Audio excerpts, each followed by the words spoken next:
Hello, everybody, and welcome to another segment of Recruit, Hire, and Lead to Retain.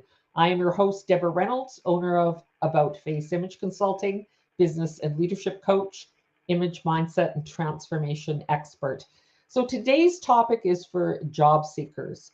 And if you are a job seeker, one of the primary elements that we need to really focus our attention on is getting noticed, known, and remembered for all the right reasons and not the wrong reasons. You really want to be at the top of somebody's mind, on top of the recruiting team's mind when you're being interviewed or when your resume is being selected and reviewed for that all important job interview. So let's get into some of the things that are really important that you can have control over immediately so that you can have the edge. You can get noticed, known, and remembered for all the right reasons and not the wrong reasons.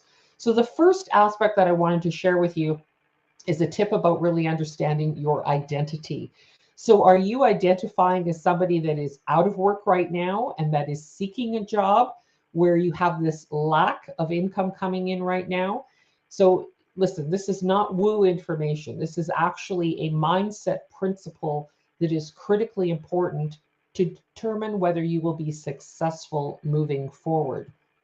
So it is really important at this point that you actually change your identity so that you are identifying with the positions that you are seeking.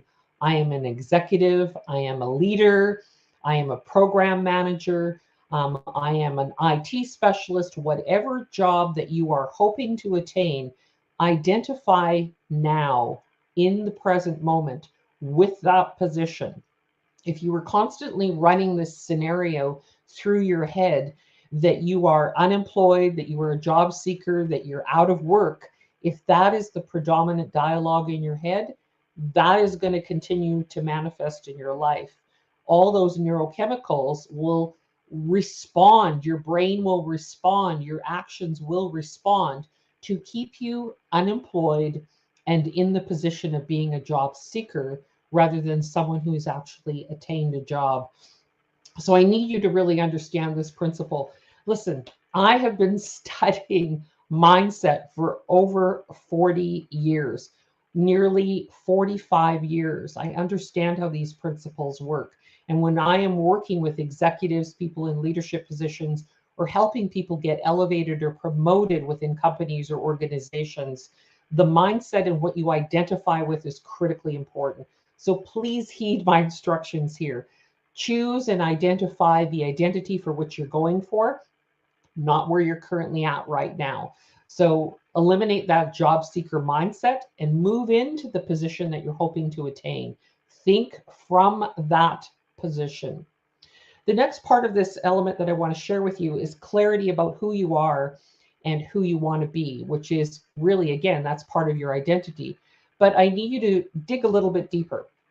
This goes a little bit beyond writing that actual resume and presenting it, or even what you might talk about in an interview. This is digging deep and really understanding what you stand for. Who are you? What are your values? What is your character? How is your character exemplified in day to day activities, in habits and behaviors, in conversation, in dialogue with people? How are you showing up on a regular basis with people? Who are they seeing at all moments of any type of an interaction, whether it's good or bad? Because ultimately, that is your reputation. That is what you're going to be known for. So, needing to know what you stand for is really important. Understanding your values, the particular aspects of your character that are going to move you very quickly forward into those new positions and elevate you throughout an organization. And then I really want you to focus on your previous accomplishments.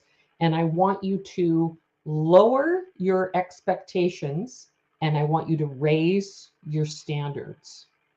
Lower your expectations. When you have very high expectations for yourself, for others, for a team, for even the company that you're hoping to work for, we can often be disappointed. So I want you to lower those expectations, but I want you to up level and increase your own personal standards for how you perform, how you show up, how you deliver, how you actually accomplish and move through tasks and activities and projects, how you lead and how you engage people. Critically important that you lower your expectations and raise your standards. The next that I want you to be aware of is gain some clarity on the kind of environment that you wish to work in. I don't want you to settle. This is not a time to settle. This is actually a time to, again, raise your standards. But I really want you to get clear in your mind, journal and write some notes on the ideal corporate culture that you want to live in and work in on 8, 10, 12 hours a day, or even if you're pulling a double shift. That corporate culture that you're wanting to work in has a huge impact on your mindset, on your confidence, on your self-esteem, your self-belief. It is surrounding yourself with either people that will support you and uplift you, or they're actually going to drag you down and depress you or constrict you. So choose an environment that is going to uplift you and support you in your growth, in your development, in any of your skill sets that you might have. It's going to raise your standards there, but also just in terms of raising your standards and how you actually engage and communicate with people to build solid, positive relationships where things are actually getting done. People want to contribute on a higher level in the organization to realize a greater purpose for what they're there for. So this is also being very careful about selecting the type of people that you want to be surrounded with. That corporate culture is far reaching in a large organization, but you're going to be working very closely with team. I want you to think very carefully about the type of people that you want to work closely with. Gather that information, and then that is part of your dialogue with the company that you're wanting to work for.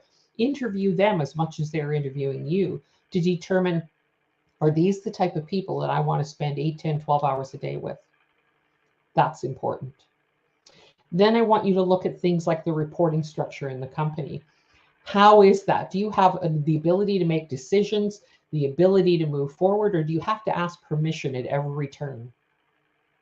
Because if you are a contributor to an organization and you come from heart, the right intention, the right purpose, you will have an ability to grow and contribute, and people will trust what it is that you're offering to the organization and how you can express your value.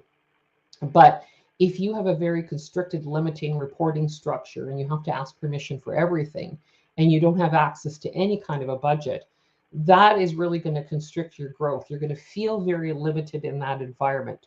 Not a great place to work. Next, I want you to consider the opportunities to grow and stretch and contribute in the organization, the opportunities to get promoted, to be able to develop further your leadership skills, your ability to influence and train and groom a wide variety of personalities and team for their growth as well. And then I want you to look at whether you want to work in an office or remotely, or whether you want to work just locally or regionally, nationally, or even on a global scale, because these opportunities are all available. You simply have to think from the point of view of what is possible. And these are the opportunities that I want to step into.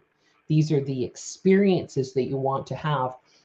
So I really want you to think about the types of experiences that you want to have in any environment that you're working in, and how you need to grow to fully express yourself with those experiences.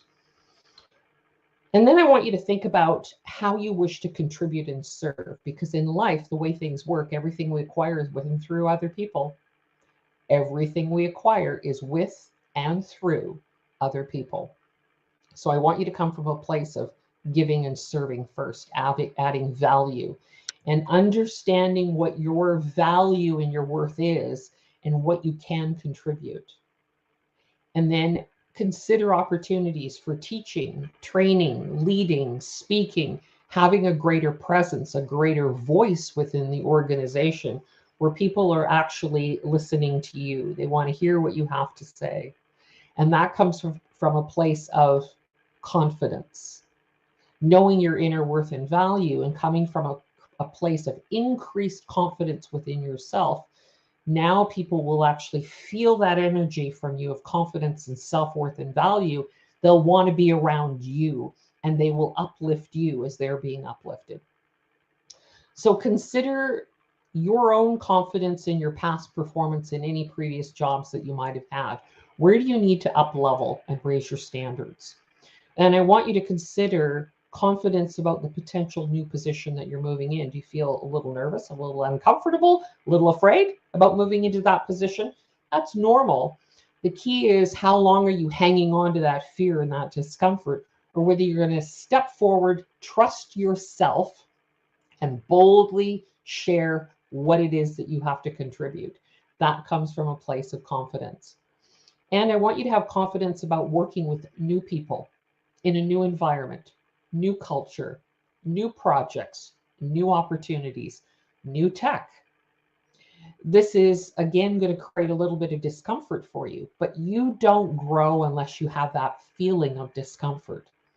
Recognize that that feeling of discomfort is actually your conscious, your unconscious, your subconscious telling you, I don't know enough here. I need to grow and stretch a little bit to feel more comfortable.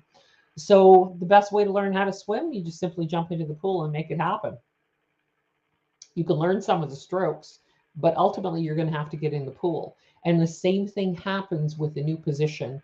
You have to get in the pool. You have to swim. You actually have to be very present to get to know the people and personalities around you, learning how to navigate the different scenarios that you're in. That is going to make you a more skilled employee, a more skilled leader. Embrace it. You've got it. Embrace it. I know you've got it. Next, I want you to learn to manage your emotions. This is disappointments, frustration, anger, negativity. Listen, the typical brain holds on to anger for about 90 minutes. That's it. If you find that you're seething or you're complaining or you're constantly thinking about some of the negative things that are happening in the workplace environment for much longer than that, and it's keeping you awake at night, that means that you haven't learned how to manage your emotions effectively enough. You haven't learned how to leverage your brain and how to move forward so that it actually adds value to you in your life and anything that you want to pursue. So, listen, if you are a job seeker, this is your next step. If you want to get noticed, known, and remembered for all the right reasons rather than the wrong reasons, I want you to email me at deborah@aboutfaceimage.com. If you are a job seeker, I'm inviting you to have a free conversation with me. We could spend about an hour together chatting and to figuring out what's stopping you and holding you back and creating a barrier to you having the life that you're wanting to have, to fulfill yourself in contributing in a workplace environment, in a business, in a company, in a corporation. I want to be able to support you. So email me, deborah@aboutfaceimage.com. I look forward to connecting with you.